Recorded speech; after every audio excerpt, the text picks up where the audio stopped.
A live look at the White House now. World leaders from around the globe preparing to come to the United States. They are set to meet with President Trump at the White House and push forward a pathway to peace to end Russia's war with Ukraine. This, of course, comes after Friday's historic meeting between Russian President Vladimir Putin and Trump in Alaska. Let's get into this with retired Air Force Special Operations Commander Major General Glenn Ignazio. Great to see you. Thank you for being here. Hey, good afternoon to you. It's just Major. I appreciate the promotion, but thank you. Oh, you got it. Okay, make sure we get that right. Thank you, Major. Special U.S. Envoy Steve Witkoff revealing today that Trump and Putin agreed to, quote, robust security guarantees during their summit. Can you explain exactly what that means for our viewers? Because it could take a few different paths. Yeah, absolutely right. So it's security guarantees on both sides. So Putin's always concerned about NATO, or the North Atlantic Treaty Organization, moving closer into Russia. They consider that a threat. So it's the idea that, say, Ukraine won't become a member of NATO. That's one of the things that Putin was concerned about. And I think that's where this is going to tie to. At the same time, it's one of those things, because people don't trust Putin, of course, is what is going to guarantee Ukraine's safety and security after this type of agreement. And that would be a combination of things like, there's mining deals that the United States now has with Ukraine. So that would be U.S. personnel within the country and protecting them. At the same time, what other guarantees from the European Union that would come to the aid of Ukraine? How that's going to be defined to make sure that they're able to defend against Russia is the key, and to make sure Russia is not going to expand further into other countries in Europe. That's the balance on the two. Right. And, when you look at the map, who's closer to Ukraine? It's not the United States. Just from a geographical perspective, who do you think should be providing the guarantees? Well, I think that, of course, NATO will be supporting it, but again, considered a threat to Russia. But the UN can be involved. But honestly, it's a conglomerate of a lot of the countries, maybe not taking the position of NATO, but maybe a couple of countries like France, Germany, and others. But it's really going to be that type of entity. And again, because the United States will be in that country doing particular work, it is going to be the United States backing up with our allies. So I think it's going to be a combination. And that's why some of those other countries from the European Union are going to be present tomorrow with Zelensky and President Trump. Got it. Well, we're going to go ahead and remind our viewers about that blow up that happened the last time President Zelensky visited the White House. Let's watch. Do you think that it's respectful to come to the Oval Office of the United States of America and attack the administration that is trying to prevent the destruction of your country? You're not in a good position. You don't have the cards right now. With us, you start having cards. Right now, you don't. You're playing cards. You're playing cards. You're gambling with the lives of millions of people. You're gambling with World War III. You're gambling with World War III.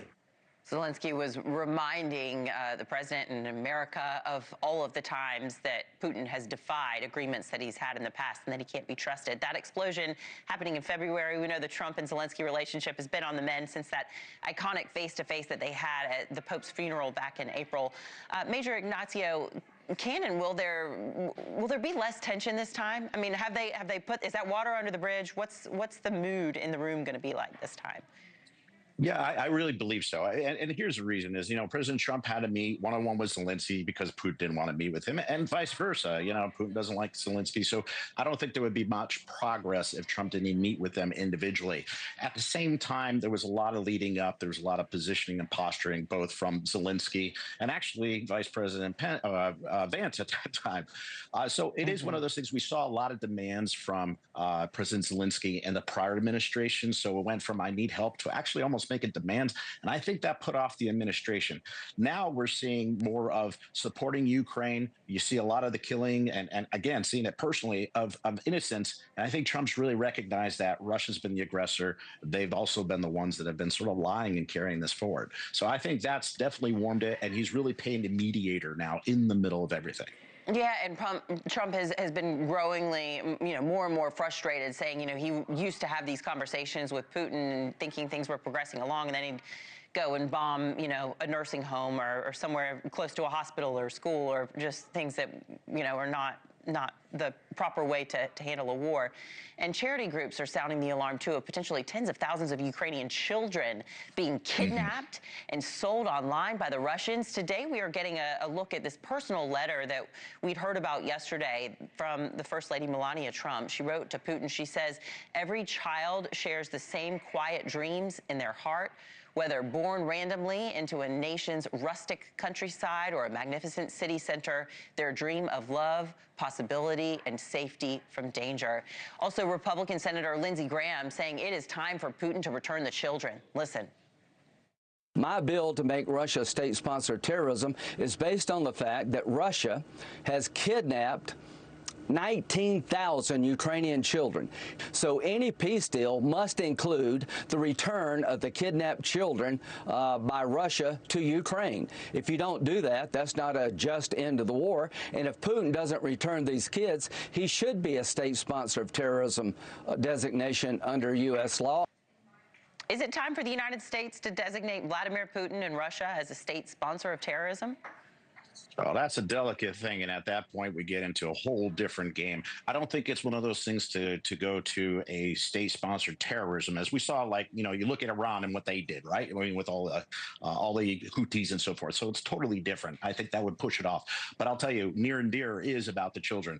Again, with the teams, my team leaders over there right now, we stopped and we're getting as much as we could personally to stop that trafficking. There's a lot of history there where certain ones on the border wanted to stop the Russian language from being used. And at the same time, that's one of the things that Putin wants, is to people be able to speak Russian or Ukrainian and support the Orthodox Church. So there's a lot of things historically that go to that. But when it comes to the children, this is one of the reasons why Putin has a warrant after him from International Criminal Court, is because of that reprogramming that's going on.